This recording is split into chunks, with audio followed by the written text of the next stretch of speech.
diferencia de tener la autoridad de Cristo y la unción. Los dos tienen que tenerlos. Usted tiene que tener los dos.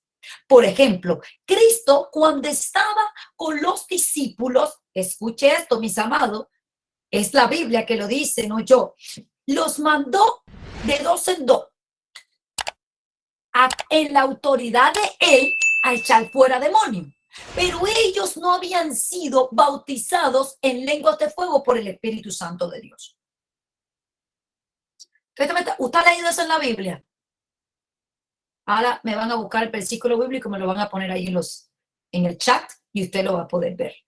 Y dice que Cristo los mandó de dos en dos en su autoridad para que echaran fuera los demonios. Y dice que los discípulos miraron para atrás y decían, wow, qué increíble. Ellos fueron en la autoridad de Cristo, pero no tenían la unción del Espíritu Santo todavía. Entonces, ¿por qué razón yo no creo en un ministerio? Y perdóneme, dije que no quiero herir ningún corazón sensible, pero yo vengo hoy contra toda mentira y contra toda ceguera espiritual que el enemigo está poniendo en las mentes y con toda religiosidad. Yo no creo en un ministerio que lo ejerza, en una persona que ejerce el ministerio que Dios le ha dado, si no ha sido primeramente formado, porque los discípulos fueron formados por Cristo por 3 años y medio. Y segundo, que no haya sido bautizado en lenguas. Porque esa es la señal. Ese es el poder para tú enfrentar las tinieblas. Si no, la tiniebla te va a enfrentar a ti. ¿Cómo yo puedo recibir el bautismo del Espíritu Santo? Es para todo. Es lo que yo puedo hacer para recibir el bautismo del Espíritu Santo. Una sola cosa, anhelarlo. Yo estuve, ¿verdad? En el tiempo que yo estuve en 2 iglesias, bueno, en 3, una en Cuba, 2 aquí. Y en una de ellas, le digo algo, no creían que el bautismo del Espíritu Santo era para todo el mundo, porque familias del pastor se habían muerto, generación atrás, se habían muerto sin recibir el bautismo. Entonces yo dije, espérame, ¿cómo que no es para todo el mundo? Y cuando me puse a leer, la verdad me hizo libre. Cuando yo voy al libro de los Hechos, me dice todo lo contrario. Por eso es que yo siempre le digo a usted, no solamente se deje guiar por lo que yo digo, abra su Biblia, todo el mundo con Biblia abierta. Y aquí vamos, todo lo que yo te estoy diciendo tiene que estar ahí en la palabra. Si no, lo que yo estoy diciendo no sirve. Yo no te puedo decir cosas por decírtela.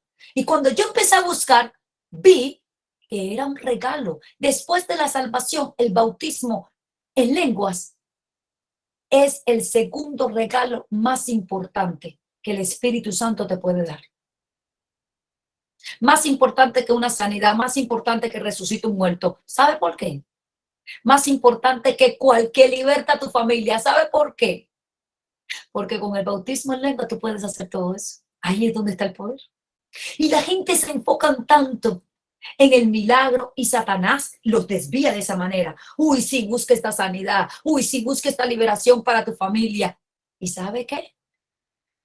Y tú vives seco y no te preocupas tú por buscar el bautismo en lengua, porque él sabe que el día que tú lo busques y el Espíritu Santo descienda sobre ti y te lo dé, y la señal va a ser hablar en otras lenguas, ¿sabes lo que va a pasar? Ahí sí vas a saber cómo enfrentarlo. Y cuando yo empecé a buscar, me recuerdo que estuve 8 meses buscando el bautismo en lengua. Y el enemigo me decía, no, ya desiste, que Dios no, eso no es para ti, pero tú eres nueva creyente, ¿cómo que Dios te va a bautizar? Eso no, si mira lo que dicen en tu iglesia, que eso no es para todo el mundo, que no sé qué. Yo me recuerdo que en muchas ocasiones, mis amados, cuando yo buscaba y buscaba el bautismo, yo me recuerdo que el Espíritu Santo me ponía mi mano aquí en mi garganta y yo no entendía por qué. Yo lo buscaba y lo buscaba yo sola en mi casa y yo no entendía, yo sabía que él ponía mi mano y yo la quitaba y él la volvía a poner y no me bautizaba ese día. Y me estaba preparando hasta que de repente vino sobre mí. Entonces, como si los discípulos, que fue donde empezó la iglesia primitiva, la nueva era, donde Cristo parte la historia, Cristo muere, resucita, nos da la victoria y nos llama. ¿Cómo es posible que un ministerio comience a manifestarse cuando no ha sido formado la persona, si los discípulos fueron formados. Pablo, cuando fue llamado por el Espíritu Santo de Dios y dijeron, sepárenme a Pablo y a Bernabé para la obra en un ayuno, ahí usted se lo encuentra en el libro de los Hechos. Pablo se fue 3 años para el desierto a aprender. Él no fue y hizo así su ministerio, porque hay una preparación, una formación. ¿Sabe por qué? Porque dones y talentos sin formación es un monstruo la persona. No hay formación de carácter, no hay sanidad interior, no hay raíces profundas. ¿Por qué usted se cree que muchos de ustedes Dios lo está haciendo pasar por el proceso del niño con autismo? Y a la misma vez Dios lo está formando y Dios le está haciendo que usted eche raíces profundas porque hay un ministerio dentro de usted. Porque hay personas que no han sido sanos de alguna enfermedad que están esperando. Porque Dios está usando eso mismo para formarlo usted. Porque hay cosas que no han llegado a su vida y que Dios le ha prometido porque Dios lo está formando usted. Pero ojo, cuidado con vagar en su corazón porque se queda dando vuelta en el mismo desierto. Y entonces después dicen que el profeta es un mentiroso, que la pastora es un mentiroso, que eso no vino de Dios. No, porque entonces, ¿a quién llamaríamos mentiroso en la Biblia? ¿A Dios o a Moisés? Cuando los hebreos se quedaron en el desierto muertos y Dios les dijo que iban a heredar la tierra prometida y no fue así. ¿Cambió Dios de parecer? No. Ellos mismos se quedaron vagando en su corazón y murieron ahí y murieron sin ver la promesa. ¿Puede una persona morir sin ver la promesa, sin conquistar, sin cumplir con su propósito en su vida? Sí. Y muere teniendo la salvación nada más. Por eso es que yo le digo, mire, lo que dice la palabra, ¿vieron lo que yo le escribí a ustedes hace poco? El reino de los cielos sufre violencia y solo los violentos lo arrebatan. Si usted no es violento, Satanás no tendrá compasión de usted y será el violento con usted de una manera que lo tendrá bajo sus pies. Y usted siempre vivirá pidiendo la oración a todo el mundo. Siempre vivirá en una mediocridad espiritual y dándole lástima a la gente. Dios no te hizo para darle lástima a la gente. Mira, en el desierto, en la cueva, pero estoy ungido. Mira, diablo, conmigo sí que no. A mí tú no me vas a poner vergüenza. Ni con mi hijo, ni con mi matrimonio, ni con mi finanza, ni con cualquier situación que yo esté pasando. Yo estaré en el desierto, pasando por el desierto, estaré en una cueva, como quiera, pero eso no va a anular mi conquista. Pero estoy ungida, pero estoy ungido. ¿Cuántas personas quieren hoy la unción? La unción está activa dentro de ti solamente si tú la quieres. El libro de Pedro dice que nosotros, de Juan, perdón, dice que nosotros tenemos la unción del Santo de Israel, pero esa unción se puede morir. Pero esa unción se puede perder porque la unción se pierde. Y si usted no ha visto esa clase, está ahí en YouTube. Hombres de Dios que perdieron la unción. ¿Y cómo mantener la unción? Entonces, es muy importante la formación del carácter. ¿Sabe por qué? Porque cuando usted vaya a comenzar a manifestar su ministerio, a ejercerlo, si usted no tiene temple, si usted no tiene aguante, formación de carácter, ¿usted quién se cree que se va a venir en contra de usted? ¿Y qué es lo que le va a tocar? Lo que más a usted le duele. Hay mucha gente muy emocionado, con mucha emoción y mucha cosa. Oh, sí, mira, Dios me llamó para esto, para lo otro, para las naciones, para aquí, para allá. Pero no quieren pasar el desierto. Y cuando Satanás se le enfrenta, dicen que va, yo no puedo con eso. Uy, no, no, no. Te pudiera mostrar por la Biblia y pasarme todo el día aquí los hombres de Dios que fueron ungidos y el enemigo venía y los atacaba. Uno de ellos, nuestro patriarca Jacob, Israel. Jacob, usted sabe que Dios le cambió el nombre para Israel. ¿Sabe lo que le pasó a Jacob cuando Dios lo ungió y le dijo, ya no te llamarás más Jacob, ahora tu nombre será Israel? ¿Sabe lo que pasó? Pregúnteme qué pasó. Le violaron la hija.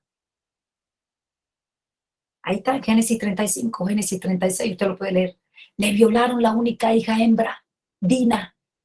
Él tenía las 12 tribus y Dina, su hija hembra. ¿Sabe por qué se la violaron? Porque Dina se fue a meter a dar una vuelta a un pueblo que nadie la había mandado. Y el hijo del rey de ese pueblo, cuando la vio, se enamoró tanto de ella que fue tan bruto que la terminó lastimando.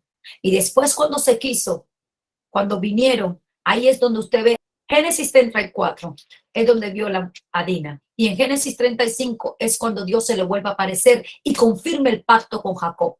Y le dice, mira, para que yo le dé la victoria a ustedes, Jacob, tú me vas a coger a toda esa gente que andan contigo y me le va a decir que ya dejen sus dioses ajenos, que se despojen de todo aquello que le abre brecha a Satanás. ¿Sabe por qué?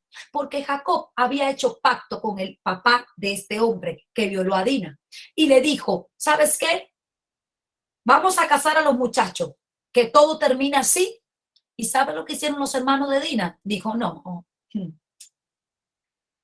las 12 tribus de Israel. ¿Sabe lo que dijeron? No, sí, papá, nosotros estamos de acuerdo contigo, pero con una condición. Ellos tienen que circuncidarse para pertenecer a nuestro pueblo.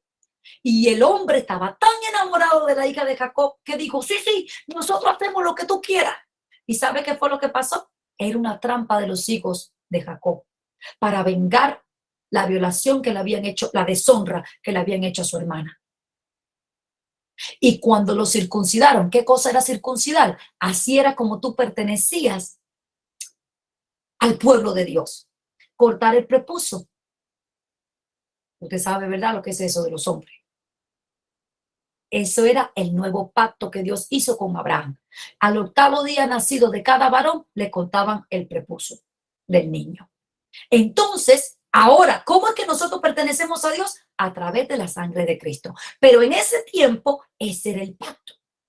Por eso es que David le llama al gigante incircunciso, le dice, tú no tienes el prepucio cortado como yo. No es a mí a quien tú estás desafiando. Entonces, cuando el diablo te viene a enfrentar a ti, tú tienes que decirle, para ti no hay oportunidad. Cristo no murió en la cruz por ti. Para ti no hay sangre que te redime, no hay sangre que te cubra, no hay sangre que te protege. Eso lo tengo yo. Así que no es a mí a quien tú estás desafiando, sino a aquel que fue al madero y te venció. Por eso es que David le habló hacia al circunciso y le dijo, ni tan siquiera lo llamó gigante. Le dijo, no es que no es a mí a que tú estás desafiando, tú no ves que tú no tienes cortado el propósito. Tú no ves que esa es la señal de que Dios tiene hecho pacto conmigo. Ay, pero si más mujeres y hombres de Dios le hablaran hacia el diablo y no le tuvieran temor. Aunque te sientas muchas veces derribado, pero jamás te podrá destruir. ¿Y sabe qué? Los hermanos de Dina hicieron que todo el pueblo, de ese pueblo, el rey, su hijo, el que violó a Dina, el que la deshonró, y todos los hombres de guerra que ellos tenían, lo pusieron a cortarse el propósito. Y dice que al tercer día era el día más doloroso, donde el hombre temblaba, tenía muchas sudoraciones, fiebre. Usted sabe, eso era con un cuchillo afilado, sin anestesia, sin nada. Y el tercer día era el peor. Así que los hijos de Jacob esperaron al tercer día. Y ahí lo atacaron y le dieron cuello a todos en venganza. Y Jacob les dijo, ¿qué han hecho? Yo le había dado mi palabra a ese hombre que no iba a haber guerra. Y entonces ahí donde Dios se le aparece a Jacob en Génesis 35 y le dice que todos los que están contigo, para que yo le pueda dar la victoria en esto, despójense. Despóngense de todos los ídolos que tienen escondidos, de todos los zarcillos, de todos los aretes que representan al diablo, para que usted vea que todo significa, simbólicamente tiene algo que ver. Y le da brecha al enemigo. Despójese de todo. Óyeme, las naciones vecinas oyeron lo que los hijos de Jacob habían hecho a ese rey y se vinieron en contra de él. Y dice que Dios se le apareció. Escuche esto. Yo siento a Dios aquí. Dios mío, que Dios se le apareció cuando ellos venían. Dios se les atravesó así mismo. Aquí estaba Jacob y aquí estaban ellos. Y Dios les puso aquí como un humo que los atemorizó y los cegó a todos. Y no pudieron atacar a Jacob. No pudieron darle muerte porque todas las naciones vecinas venían a matar a Jacob con toda su gente. Entonces tú te imaginas si Jacob no hubiera tenido Espíritu Santo y no hubiera tenido unción y la gente no hubieran obedecido lo que dice aquí en Génesis 35.